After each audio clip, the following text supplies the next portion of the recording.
Some of the least understood commodities fall into the rare earths basket, crucial inputs for products like laptops and mobiles.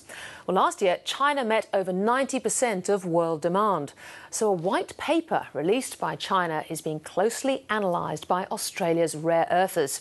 Take Alkane Resources, which plans to spend $1 billion on its Dubbo project, set for production in 2014. I spoke earlier to CEO Ian Chalmers from Perth.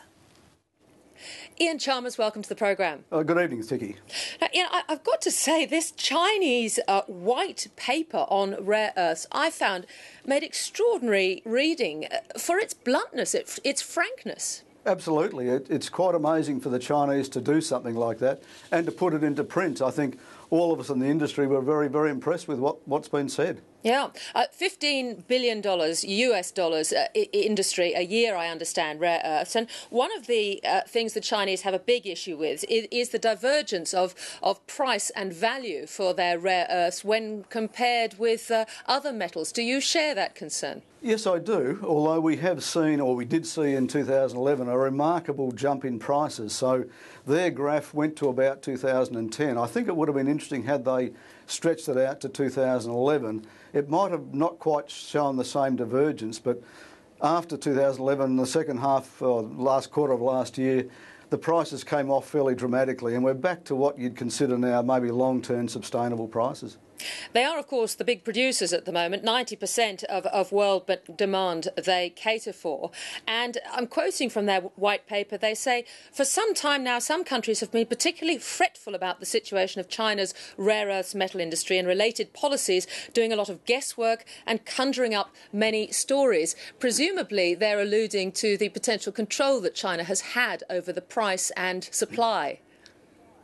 Yes, a lovely word, fretful, isn't it? Yes. I think certainly some of the Japanese and the Koreans and the Americans did get very, very fretful about the control that China was perceived to have.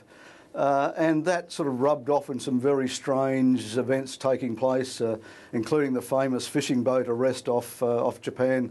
I think it was back in 2010 now, that caused quite a bit of a ruction in the prices and the supply of materials. They have, of course, restricted their exports in the last few years, and a couple of rare earths, which I probably better not pronounce, they've actually banned on the export front. So presumably that did have an impact on markets. Yes, it did. Look, I've always believed, and I suppose I'm sort of an optimist, and the way we saw it was that China was trying to build an industry based on the end products, the televisions, the magnets. Any country in the same position would do something similar.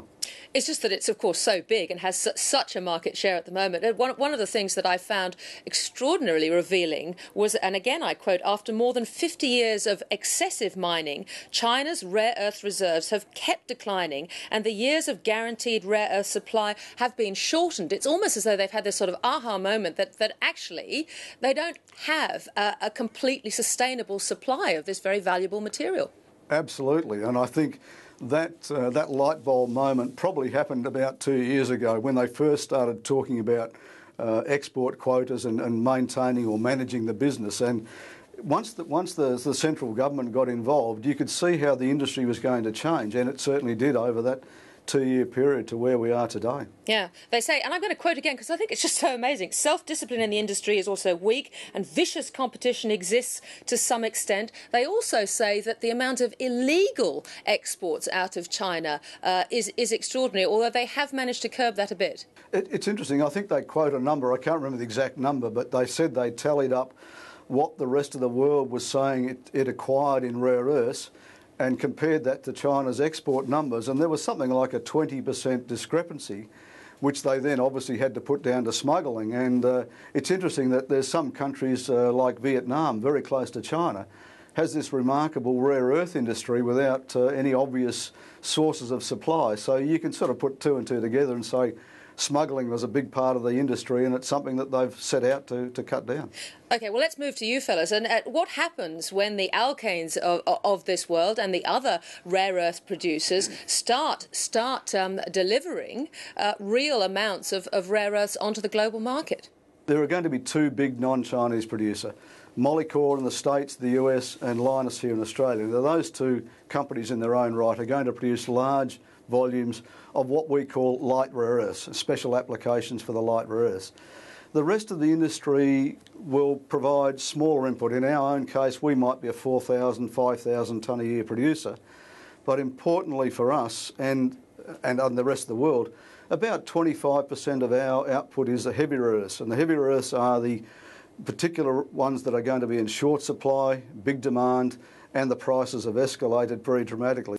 What about the environmental side of things? Again, the Chinese have been very frank about this, talking about even major accidents and disasters having happened, causing great damage to people's safety and health. But here in Australia, I mean, your Dubbo operation, that it is, how would you call it, weakly radioactive there. How do you deal with that? Basically, it is weakly radioactive. However, once you process it, you change the chemistry, therefore you have to manage even those low levels of radioactive material like uranium thorium. You have to manage them carefully, and in our case they really stay in the same low level concentrations. They end up in the waste depositories at less concentration to the ore body itself. So really we don't ever generate issues where we'll have radioactive material that has to be managed separately. Finally, you're going to come on stream, I think, in 2014. How are you going to fund this? Because there was some suggestion that you might perhaps sell up to 10% of the project. We've looked at all the options, and certainly the strategic sell down of maybe 10%, 15% is a way to start the process. The deposit is such a large deposit, it's currently got a life probably in excess of 100 years. So that gives it significant strategic value. So there are organisations, companies and even governments around the world that would like to be involved in that and take a slice of the action. So a small strategic sell down. And then there is what we call government agency funding. There are a number of agencies related to governments around the world, not Australian obviously, that are looking to invest to ensure security of supply. They want to make sure that they can supply these materials into their country for many, many years. So they're prepared to put up debt facilities, loan funds that enable projects like Dubbo to get off the ground. Very interesting position to be in. Ian Chalmers, thank you very much for joining us. Thank you, Tiggy.